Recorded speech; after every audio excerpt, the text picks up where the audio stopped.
अर्थात जिस विचारधारा को हम मानते हैं उसे हम क्या कहते हैं? सनातन विचारधारा। और कई बार इसी शब्द का प्रयोग करते हुए अक्सर लोग कह दिया करते हैं ये आर्य समाजी हैं और हम सनातनी हैं।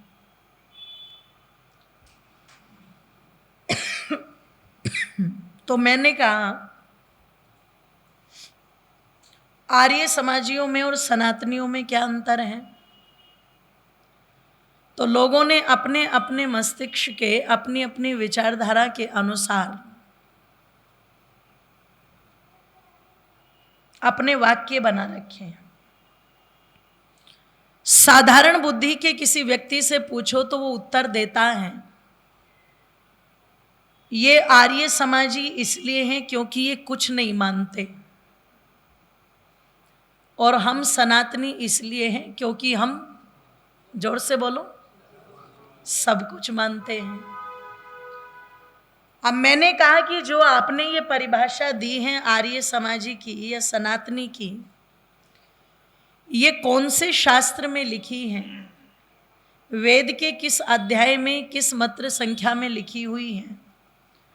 या कहीं गीता में, कहीं रामायण में, कहीं महाभारत में, कहीं उपनिषदों में, कहीं दर्शनों में ये कहाँ लिखी हुई है? तो उनके मुंह पर मौन का ताला पड़ जाता है और फिर वो सहजता के साथ में हल्के से मुस्कुरा करके कह देते हैं जी लिखा हुआ तो कहीं नहीं पढ़ा, पर ये बातें हम पहले से सुनते आए हैं। और मैं समझती हूँ सुन सुना करके जो बातें आगे बढ़ जाती हैं वो प्रमाणित नहीं होती, ध्यान रखिएगा। इसलिए ना तो ये परिभाषा कहीं पर लिखी हुई है कि जो कुछ ना माने वो आर्य समाजी है, और ना ये परिभाषा कहीं पर लिखी हुई है कि जो सब कुछ माने वो सनातनी है। ध्यान रखना, सनातन की विचारधारा को ही आर्य समाज मानता है। इसलिए ये सनातन शब्द किसी का व्यक्तिगत गढ़ा हुआ शब्द नहीं है, ये सनातन शब्द तो वेदों से लिया गया है। और जिसकी परिभाषा करते हुए महर्षि दयानंद ने बड़े सुंदर शब्दों में कहा था कि कोई भी वस्तु यदि नई होती है तो नई वस्तु को क्या कहा जाता है? नूतन। और जो आज नहीं है तो एक समय के साथ चल करके, एक सीमा के साथ चल करके वो कभी ना कभी पुरानी भी, जोर से बोलो, जरूर होगी। और जिस समय वो पुरानी होती है तो उसी को हम क्या कह देते हैं? पुरातन, है ना। आज जो इतिहास के तत्ववेता हैं, जब वो किसी चीज की खोज करते हैं तो उस विभाग का नाम ही क्या रख दिया? पुरातत्व विभाग। अर्थात जो पुरानी चीजों को खोज रहे हैं, उन पर शोध कर रहे हैं। तो पता लगा जो नूतन है वो आगे चल करके कभी न कभी पुरातन भी होगा, और जो पुरातन होगा वो कभी न कभी नष्ट भी होगा। इसलिए ऋषि दयानंद ने कहा कि एक शब्द है जो न तो कभी नया होता, और जो कभी नया नहीं होता तो वो कभी पुराना भी, जोर से बोलो, अर्थात जिसका आदि नहीं है तो उसका अंत भी नहीं है, जिसका जन्म नहीं है तो उसकी मृत्यु भी, जोर से बोलो, नहीं है। जो सदा से था, सदा है और सदा तक रहेगा, वही क्या है? बोलो, सनातन। इसलिए ये परमपिता परमेश्वर का जो वेद ज्ञान है ये क्या है? सनातन, सदा रहने वाला। ऋषि दयानंद से पूछा समय तो बताओ, कितने समय रहेगा? अगर एक सृष्टि की आयु 4 अरब 32 करोड़ वर्ष की है तो क्या इतने समय तक ही रहेगा?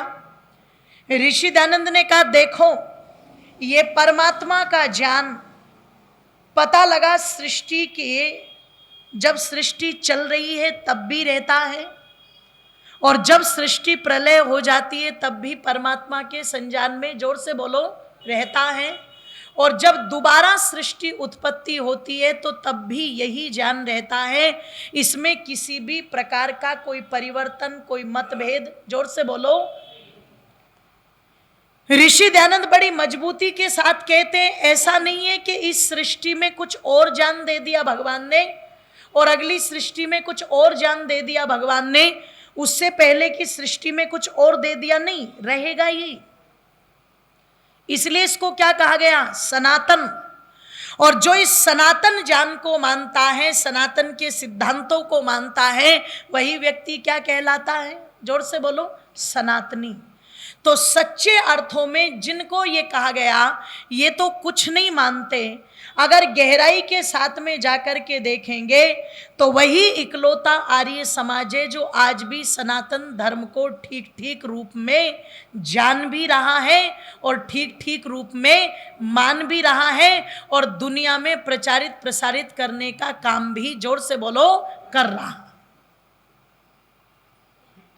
रहा है। इसलिए जो सदा से था, सदा है और सदा रहेगा, वो कभी नष्ट हो सकता है क्या? कह दीजिए एक बार। क्यों जी? उसका कभी नाश हो सकता है क्या? बोलो, नहीं। पर आज ही तमिलनाडु के जो मुख्यमंत्री हैं M.K. स्टालिन, उनके बेटे जिनका नाम है उदयनिधि स्टालिन, उन्होंने एक बयान दिया और उसको तो मैं ठीक ठीक नहीं देख पाई कि वो किस परिप्रेक्ष्य में बोल रहे थे, उनके बोलने का स्थान क्या था, उनके बोलने का जो मोटिव था वो क्या था।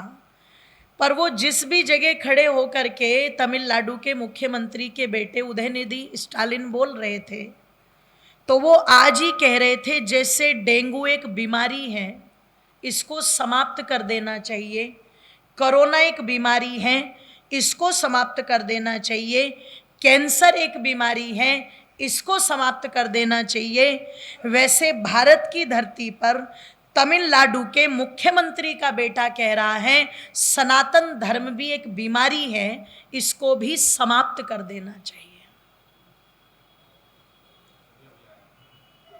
आज ही का है, आप विचार करना।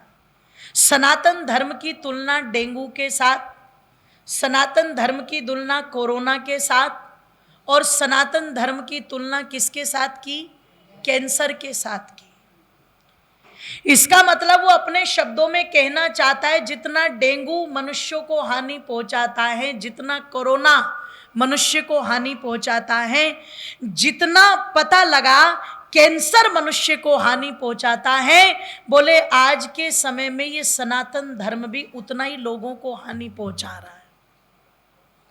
अब उससे कोई पूछने वाला हो कि तू जिस धरती पर खड़ा है, इस धरती पर तेरे पूर्वज भी रहे होंगे, और यदि उन पूर्वजों का इतिहास उठा करके देखेंगे और ये पूछा जाएगा, ये प्रश्न किया जाएगा कि वो कौन से धर्म में पैदा हुए, तो उत्तर क्या निकल करके आएगा जी? कह दीजिए एक बार। सनातन धर्म।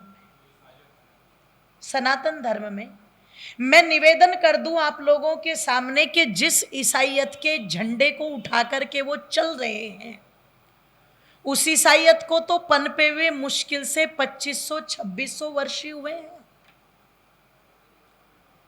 उससे पहले की विचारधारा क्या थी, इसको जानने का कभी प्रयास नहीं किया।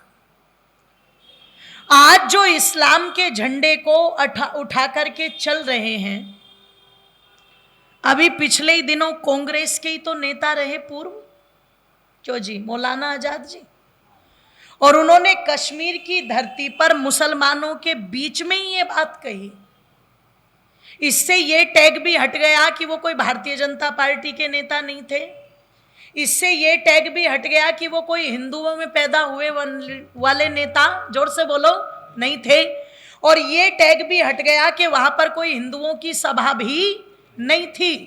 कश्मीर के अंदर जो बोल रहा है वो भी इस्लाम मत में पैदा हुआ है, और जो सुन रहे हैं वो भी इस्लाम मत में पैदा हुए हैं, और उन्होंने बिल्कुल स्पष्ट कहा, जो कांग्रेस पार्टी को बिलोंग करते, उन्होंने बिल्कुल साफ कहा कि इस समय वर्तमान में भारत के अंदर जो मुसलमान हैं, बाहर से आए हुए तो मुश्किल से 2-4% होंगे, नहीं तो 95-96% जितने भी मुसलमान हैं वो सब के सब तो कन्वर्टेड हैं। उनकी 2 पीढ़ियों पहले, 4 पीढ़ियों पहले, 6 पीढ़ियों पहले उठा करके देखो तो उनके पूर्वज कौन मिलेंगे जी?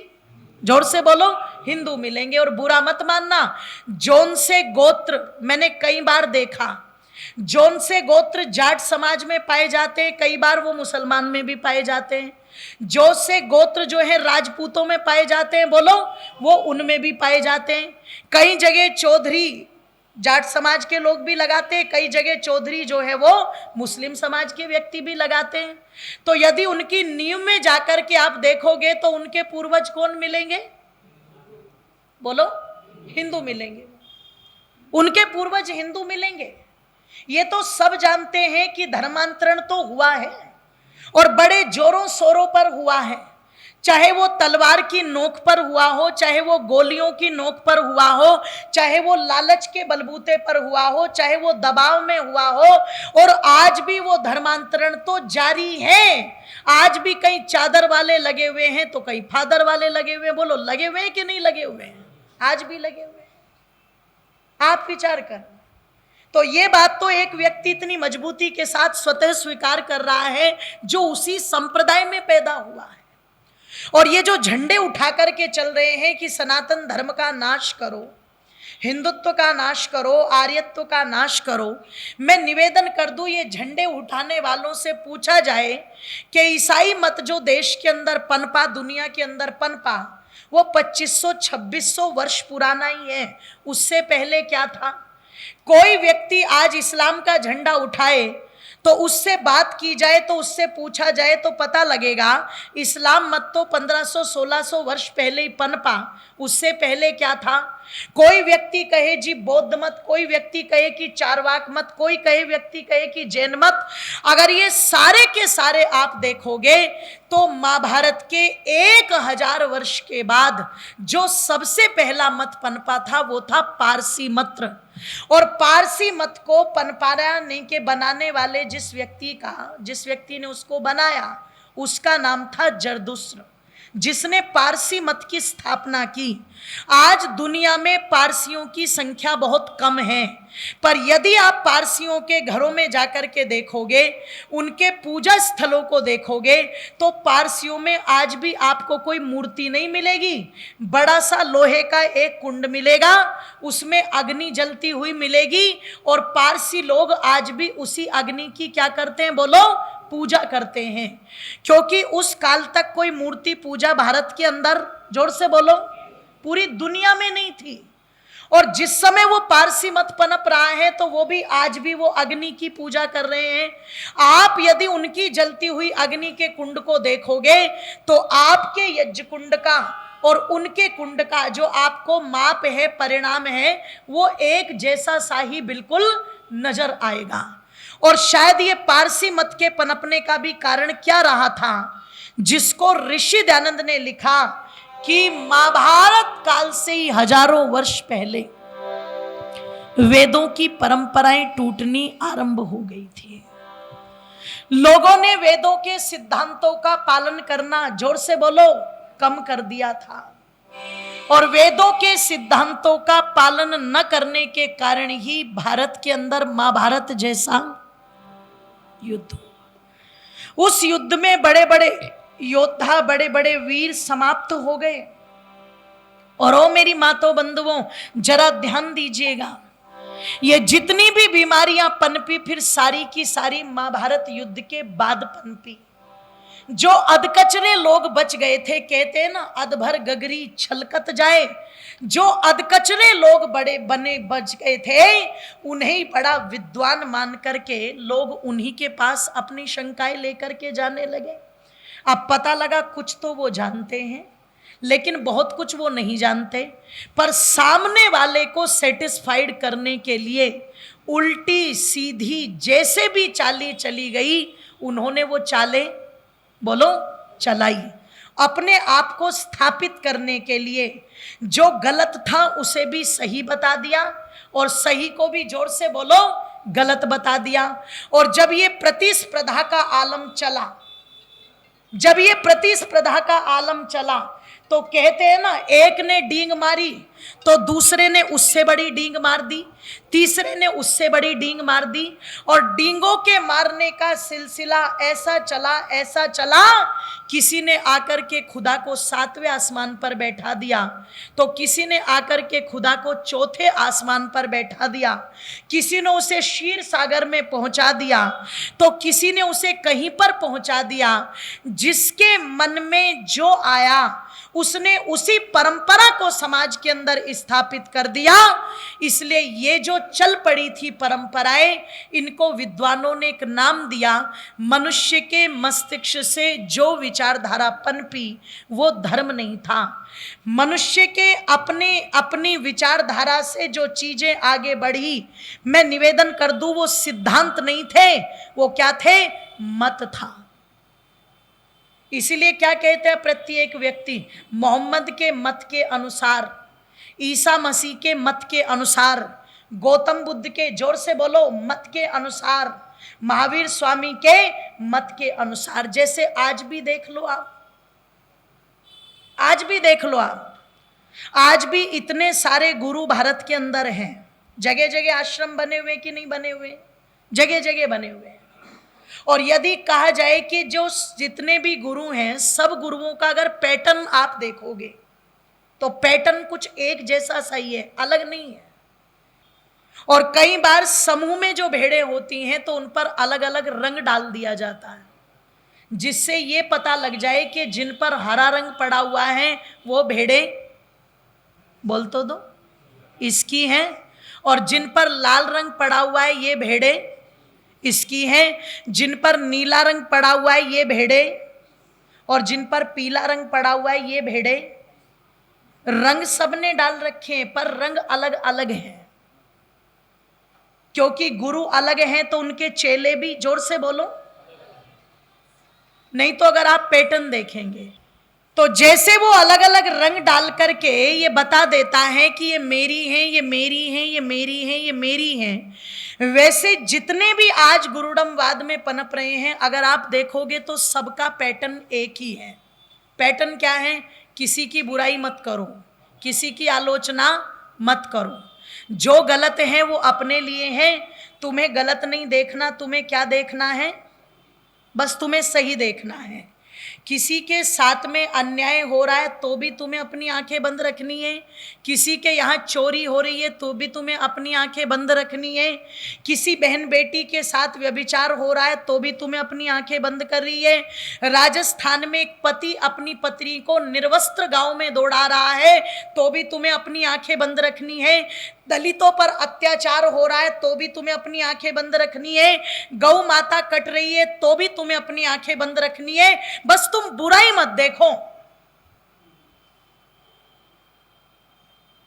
जो समझदार लोग हैं, जो बुद्धिजीवी लोग हैं, इस बात से विचार कर लेना, चिंतन कर लेना, वो कहते तुम बुराई मत देखो, तुम अच्छा ही देखो।